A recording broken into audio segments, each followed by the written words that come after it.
Cécile de Guilmont, vous avez justement mené une enquête interne auprès des collaborateurs de chez Renault, et cette fois dans le monde entier, où finalement, par rapport à ce qu'on peut-être imaginer, de grandes différences entre les hommes, les femmes, les Américains, les Asiatiques, etc., par rapport à son bien-être au travail et par rapport à son rapport au lieu de travail, on est assez proches les uns des autres.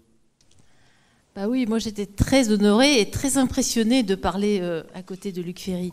Alors j'ai cherché quelque chose d'un peu original à vous dire ce soir. Je suis allée chercher dans les équipes de Renault et il y a une bonne douzaine de pays qui ont répondu donc à une petite enquête un peu express qu'on a menée pour vous ce soir.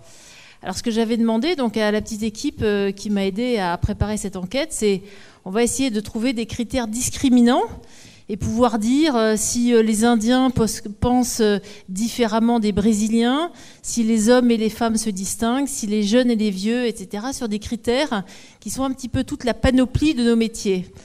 Eh bien, tout le monde est extrêmement convergent. Donc je crois que c'est quand même un enseignement important à retenir de cette enquête qu'on a dépouillée, c'est qu'il y a une très très grande convergence de toutes ces populations que je vous décris, des 12 pays.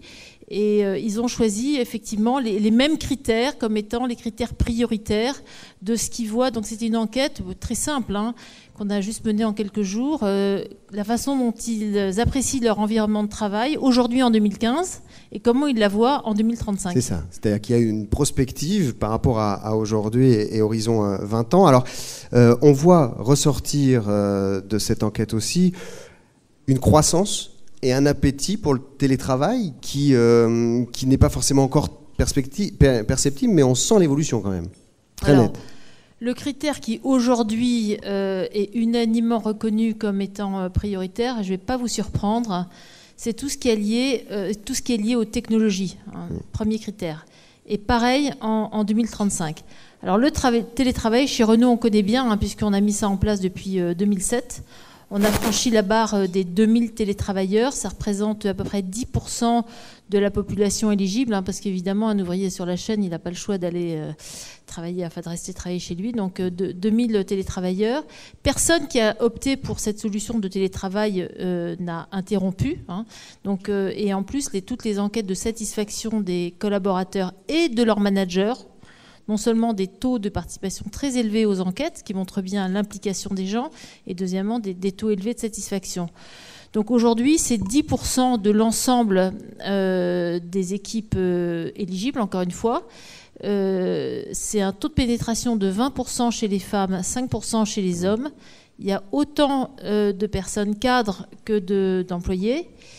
Et qu'est-ce que je vous disais, autant d'hommes que de femmes, donc voilà. 5% chez les hommes, 20% chez les femmes. C'est-à-dire qu'il y a un équilibre. Parce qu'il n'y a que 17% de femmes chez Renault. C'est ce qui explique l'écart. Et alors, justement, quand on épluche un peu, une fois qu'on a évoqué cet appétit et qu'on aurait pu imaginer comme une forme de crainte ou de réticence par rapport aux nouvelles technologies, c'est-à-dire à ce que ça peut apporter dans les années qui viennent dans son poste de travail par rapport au télétravail, on s'aperçoit que derrière, il y a des valeurs un peu fondamentales, quoi. La voiture de fonction, la place de parking, le restaurant d'entreprise. Ce sont des éléments qui reviennent aussi, du coup, et qui sont structurants pour la vie en entreprise, en réalité, la vie au quotidien. Oui, tout à fait. Donc on avait interrogé l'ensemble des collaborateurs, non seulement de nos fonctions. Il y a quand même 2000 personnes qui travaillent à l'immobilier, aux services généraux chez Renault partout dans le monde. Mais on s'était efforcé d'aller voir nos collègues du commerce et d'autres fonctions. Et donc les réponses, c'est qu'il y a plein de choses qui concourent à la satisfaction, au bien-être. Maurice en a très bien parlé, au bien-être au travail. Donc les technologies arrivent loin devant.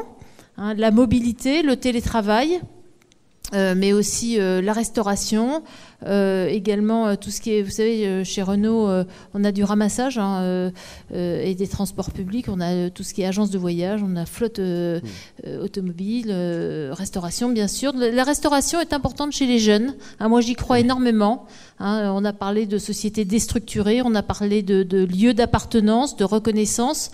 Je pense qu'il ne faut surtout pas négliger par rapport aussi à la diététique. Voilà, c'est peut-être la maman qui parle. Les besoins fondamentaux aussi. Ça vous surprend, Luc Ferry, finalement, de voir une forme d'homogénéité comme ça à travers les appétences de chacun, et quelles que soient les zones géographiques, et puis finalement ce peu d'inquiétude par rapport aux nouvelles technologies qui sont décrites comme anxiogènes a priori aussi. Je vais faire à nouveau vieux mammifère, mais ce qui m'inquiète, c'est d'entendre parler de valeurs fondamentales à propos de la voiture de fonction et du téléphone portable. Pour moi, ça ne fait pas partie des valeurs fondamentales, voilà, et donc ça fait partie des éléments clés pour rentrer dans une entreprise. Oui. Mais si vous voulez, il y a quand même une éthique du travail, voilà, qui est... Voilà, l'éthique protestante, qui est en train de disparaître, elle est en train de disparaître non pas au profit de rien.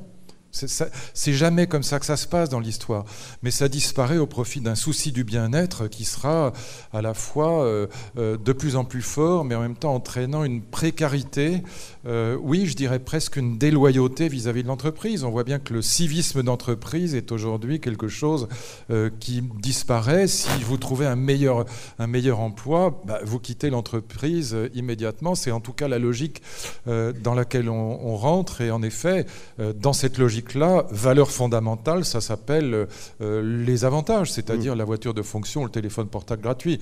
Et donc, le souci du bien-être est en train de l'emporter, disons, sur la vieille éthique protestante. Je ne vais pas dire c'est consternant, c'est désolant, c'est très triste, etc. C'est assez logique, c'est compréhensible, mais il faut avoir conscience de ça, et je pense que dans l'aménagement immobilier, ça aura des impacts considérables, parce que, en effet, on aura... Ça, joint à l'idée du télétravail qui va forcément se développer, ça veut dire que le bureau sera un endroit qu'on partagera avec les autres et qu'on utilisera de manière relativement épisodique. Alors ce ne sera pas à 100% comme ça, mais ce sera une trajectoire probablement assez large. Et vous cherchez aussi, précisément, on en parlait tout à l'heure, Cécile de Guilbon, chez Renault, à ce qu'il n'y ait pas trop de télétravail, c'est-à-dire qu'il y ait quand même une emprise, une attache à l'entreprise plusieurs jours dans la semaine aussi, quoi, pour que les deux soient mariés. Alors, ouais, je suis étonnée que vous ne me challengiez pas sur le bureau partagé, le flex office, etc. Donc, j'avais préparé mes chiffres. Il n'y en a que 2% dans l'industrie. Donc, je ne pense pas qu'on est le groupe le plus ringard qui soit, parce que justement, on est très innovant.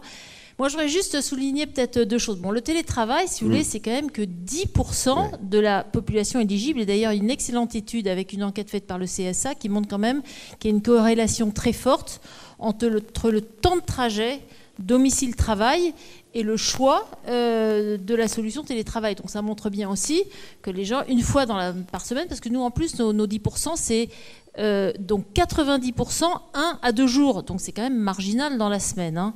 Donc je crois que les gens, ils ont besoin d'un peu de pause. En plus, c'est excellent pour les émissions de CO2.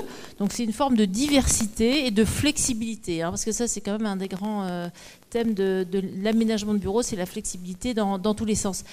Moi, je voudrais peut-être répondre à Monsieur le Ministre sur deux sujets qui me semblent être porteurs d'espoir. Alors, le premier, c'est que je pense qu'on est, en tout cas dans les aménagements de bureau, hein, moi dans le domaine dans lequel je travaille depuis 22 ans, vraiment vers le collaboratif. Et moi, je crois énormément aux échanges, au partage, au transfert de savoir. Donc, dans cette petite enquête que je viens de mener, il y a que 22% de personnes qui travaillent principalement seules. Tous les autres, 60%, c'est avec des collègues sur leur lieu de travail, en tout cas dans le même pays, et pour 20% à l'international. Donc je crois que ce qui caractérise aujourd'hui vraiment le monde du travail, c'est toutes ces interactions.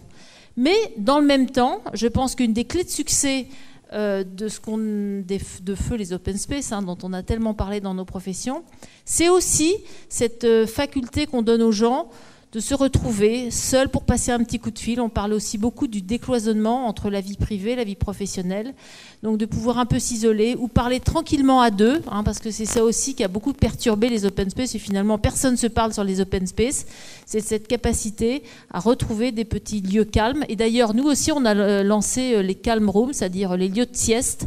Donc je pense qu'il y a un vrai besoin d'intériorité et de se retrouver soi-même et de travailler, de se concentrer, de réfléchir.